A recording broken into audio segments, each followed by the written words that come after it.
নমস্কার বন্ধুরা, সুপ্রভাত। আমি সোমা। আমার আরও একটি নতুন ব্লগে তোমাদের সকলকে অনেক স্বাগত জানাই।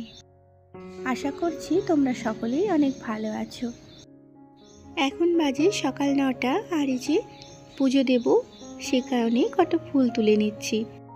নয়নতারা গাছটাতে এখন বেশ অনেক ফুল ফোটে। দুটো গাছ আছে, দুটো গাছে পুরো গাছ ভর্তি ফুল ফুটছে। আর আগের অপরাজিতা গাছটা মরে যেতে এসে ওর উপরে একটা নতুন গাছ উঠেছে। তো এই নতুন গাছটাতে এই কদিন দেখছি বেশ ভালোই ফুল ফুটছে। ঘরে কেনা ফুল আছে তাই অল্প করেই তুললাম। গাছেও বেশ একটা দুটো ফুল থাকবে, দেখতে ভালো লাগে গাছগুলো। আর এই যে ফুল, দুটো দুব্ব ঘাস তুলে নিয়ে চলে যাচ্ছি। এবার আমি পুজোটা দিয়ে দেব।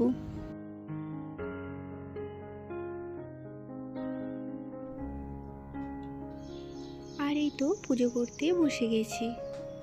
ধূপ দ্বীপ জ্বালিয়ে নিয়েছি। আর এই তো প্রথমেই গণপতি বাপ্পার চরণে দুটো দুব্ব ঘাস আর অপরাজিতা ফুল দিয়ে দিলাম। এক দিদি ভাই কিংবা এক বোন, আমি ঠিক বলতে পারছি না আমার থেকে ছোট হবে কি বড়, তো আমি তাকে দিদি ভাই বলছি। তো সেই দিদি ভাই আমায় জানিয়েছে ঠাকুরকে যে আমরা জল দিই না, ওই জল নাকি ঠাকুরের বাঁ দিকে দিতে নেই, ডান দিকে দিতে হয়। তো এটা আমার জানা ছিল না, জেনে গেলাম। তো দিদিভাই এও বলেছে যে বললাম বলে কিছু মনে করো না। কেন কিছু মনে করবো গো দিদিভাই, তুমি তো ভালো কথাই বলেছো। যেটা আমি জানতাম না সেটা আমি তোমার কাছ থেকে শিখলাম, এতে মনে করার কি আছে। তো আমি এই জিনিসটা জানতাম না, আর জেনে নিলাম, ভবিষ্যতে আমার কাজে লাগবে। ইউটিউবে এসে কিছু লাভ হোক বা নাই হোক, তোমাদের মতন কিছু মানুষের ভালোবাসা আর অনেক কিছু জিনিস, নতুন জিনিস শিখতে পারছি, এটাই আমার কাছে অনেক বড় ব্যাপার। আর তোমাকে আমি একটা কথা বলতে চাই, তুমি যে আমার ব্লগটা এত নিখুঁতভাবে দেখেছো, তো নিখুঁতভাবে দেখেছো বলেই আমার এই ভুলটা তোমার চোখে পড়েছে। তো এর জন্য তোমাকে আমি অনেক ধন্যবাদ জানাই। আর এইভাবেই আমার পাশে থেকো একটু।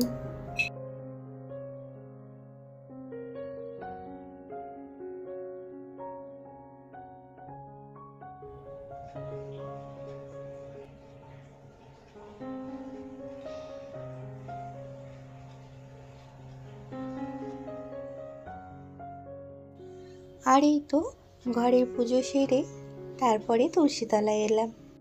স্নান করে তুলসীতলায় জল দিয়েছি, তাই এখন আর জল দিলাম না, শুধু একটা ধূপ দেখালাম।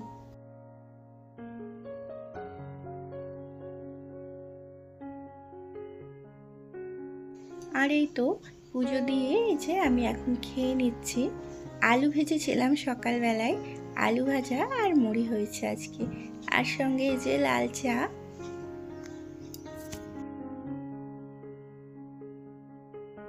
খেয়ে দিয়ে রান্না বসিয়ে দিয়েছি।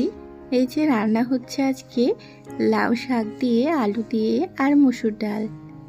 এই রান্নাটা কিন্তু গরমে বেশ ভালো, হালকা ফুলকা রান্না, আর অনেক হেলদিও, আর অনেক শর্টকাটও, খুব তাড়াতাড়ি হয়েও যায় রান্নাটা, খুব একটা ঝামেলা নেই। আলু, ডাঁটা, শাক আর ডাল সব প্রথমেই একসাথে সেদ্ধ করে নিতে হয়। এটা করাতেও করা যায় সেদ্ধটা, কিন্তু আমি কুকারে করতেই বেশি পছন্দ করি। তাই যে সব কিছু দিয়ে জল দিয়ে কুকারে একটা সিটি দিয়ে নেব। ওইদিকে তরকারির জন্য শাক, ডাল, আলু সব সিদ্ধ করতে দিলাম। আর অন্যদিকে লাউ শাক পাতাগুলো কুচি কুচি করে কুচিয়ে এই যে ভালো করে ধুয়ে নিচ্ছি। এগুলো কিন্তু তরকারির না, এগুলো আলাদা করে আমি কুচিয়ে রেখেছিলাম। এগুলো দিয়ে আমি বেসন দিয়ে লাউ শাক পাতার বড়া করব। তো এর জন্য এই যে ভালো করে ধুয়ে নিয়ে বেসন দিয়ে দিলাম। তো তাতে অল্প অল্প করে এই যে মশলা দিয়ে দিচ্ছি, একটু নুন, একটু জিরে গুঁড়ো, একটু লঙ্কা গুঁড়ো, হলুদ, সব রকমই সামান্য একটু একটু করে সব দিয়ে দিলাম। দিয়ে এটা আমি ভালো করে মেখে নেব।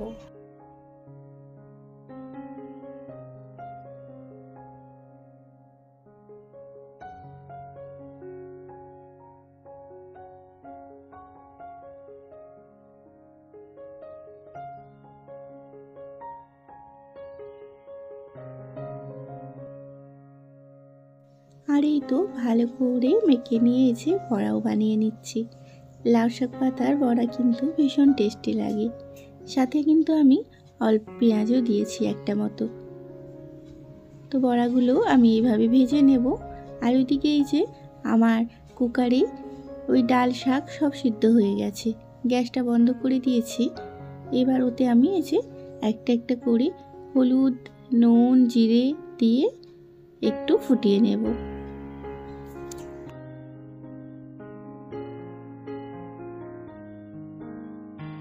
আর এই তো বড়াগুলো ভেজে নেওয়ার পর এই যে রসুন, শুকনো লঙ্কা, তেজপাতা, পাঁচফোড়ন সব রকমই দিয়েছি, সাথে একটু পেঁয়াজ দিলাম। ভেজে নিয়ে এই যে ডাল যেমন ফোড়ন দেয় ওই রকম ফোড়ন দিয়ে নিলাম।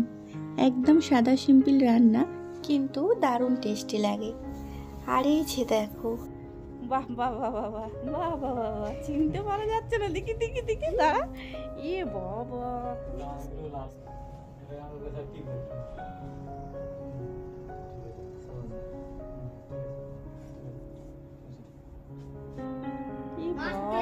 দাঁতগুলো দেখ।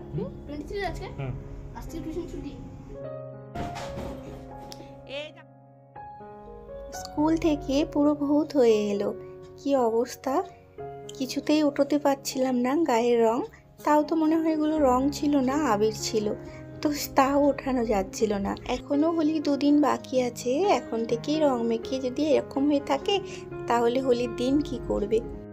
তো আজকে স্কুল থেকে ওইভাবে রং মেখে আসার কারণ হলো আজকে হোলির সেলিব্রেশন ছিল স্কুলে, তো সেই কারণেই ওইভাবে রং মেখে এলো।